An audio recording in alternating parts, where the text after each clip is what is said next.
and pop that into the question box, and we'll be answering those as we go along. This one's probably going to be a short webinar just because my wife and I are taking off, and we're driving down to the airport to fly to Georgia tonight. So it's a little bit crazy, a little bit hectic, but we're going to give it a go anyway.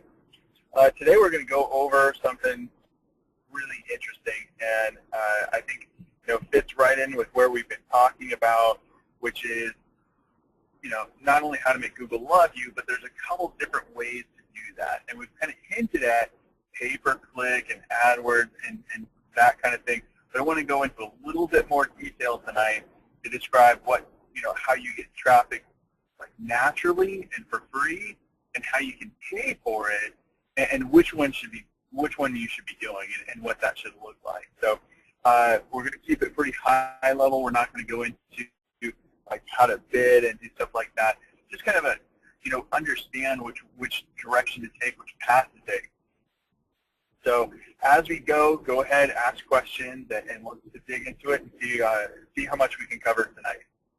All right. So there we go. Okay, so this is me. My name is Justin Velthoen. I'm not your ordinary everyday programmer. Back in the day when I was programming, it used to be you were kind of a nerd strapped to a chair in a cubicle in the dark dungeon, because that's where they always put the IT department. Well, lately, in the past few years, startups and all these cool things have been happening, and IT guys have become almost rock stars, which is pretty cool if you're an IT guy. It was pretty fun. But back in the day, I loved skydiving, loved surfing, loved Jimmy Buffett. That's me going to a Jimmy Buffett concert. But I started out going and got my IT degree, decided that, I love technology, but I really don't like programming. So I went back and I got my MBA, and I started looking at it in a new way. So right now I work with a company, and we do an inventory control software, and I work with a consultant in various different industries and help them maintain their inventory through this. And I'll manage the brand and make sure that we get the sales that we need, and we get the implementations and project management. So wear a lot of different hats. But one of the things that's really important here is making sure that when you're going out there, you find the customer that you are really attracted to. So one thing we did in the past, let's see if we can flip through, is we talked about who our Steve is and where that was going. So just real quick, let's do a quick plug. If you haven't joined the 21-day challenge yet, I highly recommend it. Go out. Pete has something already geared up for you. If you go into the 21-day challenge at c2crea.com/21-day challenge, it's going to set you up and help you finalize your goals, get those built up, get them finalized, inked down on paper, and really get you to understand what those are and help you start down that path to realizing it. We all have a bunch of goals. If you're on this webinar, chances are you aren't exactly where you want to be. And let's face it, if you are exactly where you want to be, I don't know what to do for you, because I don't know that I could live on a beach my entire life. I always want to be doing something more. So if you have that urge to be more, to be better, to be the best that you can, I definitely recommend checking out that 21-day challenge and seeing what that's all about.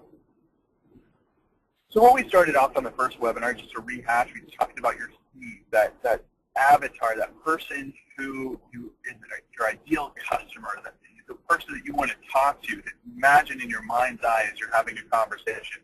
So right now, I have a person in my mind's eye that I'm talking to, and that influences the words that I use, the behavior, the inflection, all of these things, and I want to make sure that you accurately portray who it is you're talking to. And Chelsea's probably sitting next to me laughing because I'm using my hand gestures on a webinar, but you want to make sure that you know who it is you're talking to, so that when that person hears you, they feel like they're being heard and understood, because that understanding builds the likability, the trust that turns into sales.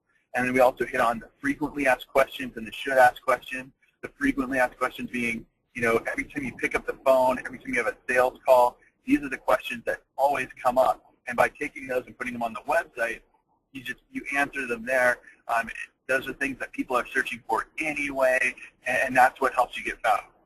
The should ask questions are once the people are there, they're going to see that one, and that's the one where they never ask, probably because they don't know to ask, and by telling them and giving the person coming to your website or your avatar, your Steve, that information, you seem like just the knowledge center of your industry because they never thought of that. And when you do that, that really builds that likability and that trust because they're going to go to the next person in line, and if the next person in line isn't talking about it, then they're going to come back to you because the other guy's going to look like he doesn't know what he's talking about because he never mentioned that thing. So the should ask questions are the gold that's going to convert people to sales, and the frequently asked questions are the things that's going to get people onto your website. So both are critically important. All right. And on the second one, we talked about what kind of words and the terminology is Steve, your avatar, using, because as he's out there on the internet, we're all doing the same thing. Your brakes go bad in your car, you might go to YouTube and say, how do I change my brakes? So you can look at a video, see exactly, and most of the time, like, you can even find your make and model of car so that you can know exactly what the parts look like, exactly how to do it. My dad used this the other day to, he had a block in his engine on his boat. So there was a blockage in one of the feeds, and so he was able to figure out which one it was based on a guy in another state posting something, and it saved them, a couple $100 taking the boat into the shop to have it done. But imagine that if you were local and you got that kind of, a knowledge from somebody, that would be who you want to take your boat to for that larger issue, like, hey, I needed my transmission overhauled, or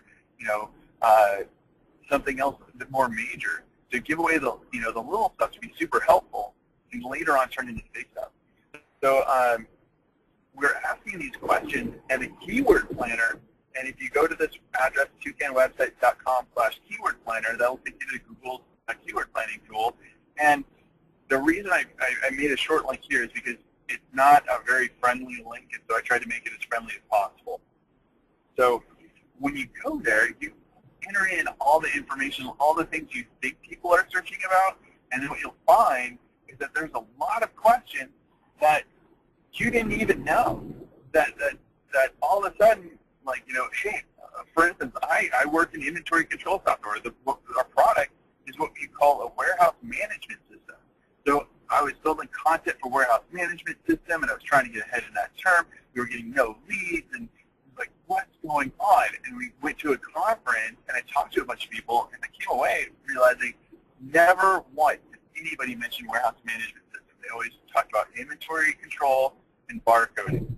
And they just weren't to the point where they understood that it's a warehouse management system. And to them, that's the terminology that they use. That's what they all talked about. So I could still talk about warehouse management systems to satisfy my needs, but I help my customers by talking about inventory control and barcoding because that helps their needs. And that's so that's kind of how it all works. You just want to make sure that you're using that language, and we take a little bit of ego out of that, so we can say, you know what, this is the term that you use. I'm happy to use it, and I'm going to train you down the way to use the correct terminology to make sure that they can move forward through some other things. Especially if you work in an industry that's very technical, real estate could be that way. There's a lot of really crazy terms out there that people might not understand, and so they might be using different terms to talk about it. I came from an IT background, and man, I had all kinds of people calling a network cable, at least a Cat5 cable is what the correct term was. They called it an internet cable. I was like, well, what is an internet cable? What's an IP cable? Like, they made up these weird, crazy terms that don't make sense, and it was confusing to me until I understood their language, and then I could talk to them and be that relay back and forth. So that's what you want to do. You want to get up there and make sure that you use the terminology that they are. And just to continue on, so the other thing we just looked at is Facebook ads. And another free tool, but something that we use to figure out the demographic data, that age, sex, location, the interest, the pages that they're looking at, things like that. So we're doing a bunch of things to bring this all in. And Facebook ads is actually a really fantastic tool. And one thing that we went over was how to use that Facebook ads, especially if you're a brick and mortar store or business, and trying to find out how many people are going to be in your immediate area. Because if you're buying or leasing a product, you want to make sure that, I'm sorry, if you're buying or leasing a building, you want to make sure that in a space that you're going to hit as many people as possible. So by doing that, you can put in zip codes, you can really narrow it down to really nail down what exactly is going on. So Facebook ads is fantastic. It's totally free. To get information like this, you can go through a payment. We're going to talk about that here in a little bit. But should be some really cool stuff. So take a look over here. And so organic versus paid search. What we're looking at, the difference is organic search is what you're actually searching for. And that's what Google is going to present to you to say, all right, if I'm searching for, investors, here are all the investors pages related to investors, images related to investors, video related to investors. And they're going to try to sprinkle in the images and the video to make it look more natural, more exciting, because they want their website to look exciting too. And you do that by showcasing the images and video. And they just know all your images and video, and they just put it in there. So that's a great way to get ahead, is by doing video, and that's why everybody recommends it. So the benefit is it's free. Now, I put free in quotes because it's not really free. It takes a lot of time to do this.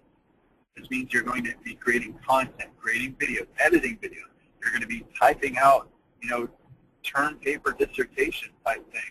For some of us, that's, not our favorite thing to do. Some of it is. And later on, I'm going to show you how to create that perfect post and how to kind of automate it as much as possible so it's pretty easy, and even how to outsource it, where I go to outsource all of my articles, and I'll show you how to piece it all together to make it as easy as possible. So I'm going to close the chat here. Everything looks like it's going pretty good, and then just load this questionnaire just in case we get any more questions come in. So I say free, but really there's a cost to it, and the cost is time and energy, and that's important. The other part is this is where you're helpful. You're that frequently asked questions, the should ask questions. This is where this all comes in and turns into something tangible. And it really helps out your customer. And this is where you can be a benefit, because they're going to land on your site and see all this information. And that is really important. So organic is really definitely a part of something you should be doing. And no matter what, that's a great way to go. And it's solid, right? It's like, because you're being helpful to people, it's a solid foundation that you're building on your enterprise. You want to make sure that everything. The cons of organic search is that it's incredibly slow. When you create an article, it needs to be indexed and it needs to build rank. And as you create one article, it really doesn't do much for you. As you create 2 and 3 and 4 and 5, it starts to do more. And it's something you have to do every day, every week, as you move forward. So organic is difficult. It's a little bit more time intensive. So that's something to consider. The other side is paid traffic. And this is where you're telling Google or Facebook or some place where people are located, hey, come over, check me out. I have something cool. The negative, I'll start with the pros. It's super fast, because as soon as you put an ad in place, you're going to start generating traffic and getting flow to your website and creating sales. That's what we're aiming for, so that's why people do it, to get people to your website to convert to sales. Now, with sales, you want to make sure that what you pay for the lead is less than what the lead is worth. So if you sell a product for $100, it takes you $80 to build that product. You don't want to pay $20 to get somebody to your website, because you've lost all your profit. You want to make sure that there's profit at the end of the day. So we'll start talking about things like a funnel and how we want to pay, we'll pay like $5 per lead. That's not $5 per click. That's $5 per actual lead, because for every 10 leads you're going to turn into one sale. So then you're basically paying $50 to get 500 people to come to your website. So five turned into leads, which turned into a percentage turns into sales. So the funnel works kind of like that, and we're going to go over that later on. The other thing is it's super targeted. So with paid traffic, you can say, I only want to get in front of people who are 23 to 24, that you can get that age range, you can get everything nailed down and set and tight, and then and really hit your audience so that when they come in and they see it, they're going to see exactly what's going on with you and your business. They're, if you are reaching out to, let's say, one of the instances we did before was like Men Who Like Men's Fitness magazine. And you show them like, hey, if you like men's fitness, you're really going to love this. And they're going to say, oh yeah, dude, I love men's fitness, and they're going to be more interested to check it out rather than check out my magazine, right? So you make it targeted so that you can speak directly to that person. The other thing with paid traffic is it's temporary. I can almost put that in a con, but it means that you can turn it off. So it works out pretty well, and a lot of people have found that when they start a paid traffic campaign, when it does do really well, it's like, oh my gosh, I wasn't prepared for this onslaught of customers. Let me turn it off so I can deal with them and grow my business, and then I'll come back in another week and generate some more leads. The cons are really that it's expensive. I put expensive in quotes because it's what we were talking about earlier with related to costs, right? Because with cost, we want to make sure that it makes sense. But if it makes sense, you pay $5 to make $100 all day long. And so that's exactly what paid advertising is, paying $5 so you can make $100. And you make sure that it's all in that space. So organic versus paid, you can see the organic is what we're used to looking at, and this is stuff down here that is not in a square. And that's just the basic stuff that Google is serving up to you. The stuff in the square is the advertising, the paid search, and that's where you're able to call to a specific individual, because Google knows and Facebook knows who you are and what you're doing. They've seen all the things that you search for, so they know that you're interested in particular things, and they try to piece it together so that they're serving you the things that are most interesting. So there's a lot of benefit to it, to doing the paid. However, what you'll find is that actual organic search results get clicked far more. And by far more, I mean like paid traffic is somewhere between 2 and 4% of the clicks on this website. So you're not getting as many clicks as the people who are really killing it for the organic search, but you are getting clicks, and it is driving traffic to your site on terms that you might not otherwise rank for. So that's definitely a bonus. All right, so next, talk about targeting. And I use Facebook for this because the deal is everybody fills out their Facebook profile. We go through and we make it as full as possible so our friends from high school can find us. And that means that we find that Steve that with a certain age range, education level, jobs, sports, hobbies that they're into, things that they've liked, the magazines that they read, the Facebook pages they've liked, the things that they've talked about. And that's why we did all that earlier, so that you can create an ad that's targeted exactly to your avatar and have it show up in their feed. And Facebook does a pretty good job of making it look just like something that you would be interested in your normal feed, so that you're more likely to click on it or do something to it, and the people who are doing it can get in on it. The homework I want you guys to do, and I'm sorry for cutting it a little bit short, but we're racing to the airport, is I want you to search for the keywords that you discovered last week. I want you to check out on that Google search result page, and what we call a SERP, search engine result page, all of the different websites that are on the first page of Google, and find, go into them, see what they're doing, see how they're ranking at the top for those keywords that you want, and mainly find what they're missing and where your opportunities lie. And what this will do is give you the tools so you can go in and try to beat them, find out what they're doing. So, if it makes sense to do what they're doing, then you can. Obviously, you don't want to copy their content, because because Google does not like that, because you and I don't like that. We don't want to go to two different websites and see the same thing because it's redundant. It doesn't make any sense. I've already read that. So Google does the same thing. It marks it down if it's a copy. But you want to find out what they're doing, and you can copy their methodology and say, okay, well, I see they're doing a lot of articles about this. Well, I can do that. And so I found out that, the people are searching for my stuff, they're actually searching for something else, and I can convert them into my product by talking about something that they're interested in. So you can do the same thing and get maybe a little bit better search results. So go out, find what those opportunities are, track that stuff down, and really bring it home and get an idea of who the competition is. That's what we call a SWOT analysis. You go to each one and find out their strengths, find out their weaknesses, find out where your opportunities lie, and then determine the threats. So go through, do your SWOT analysis on everybody for the keywords that you're looking for, and get a firm idea of what that's going like. Now, just so you know, we do websites, so if you are looking to do this on a more advanced level and just really take this off and make this take off like a rocket, go to toucanwebsites.com/C2C, and we're giving 25% off the C2C members to help you guys get started and really push you guys forward. So if there's a website or if there's any marketing needs that you have, go there, or go to toucanwebsites.com/contact, and you can contact me, write me an email, and I'm happy to answer any questions you might have. So thank you guys very much. Have a wonderful night, and we'll get back to you next week, hopefully from Hawaii.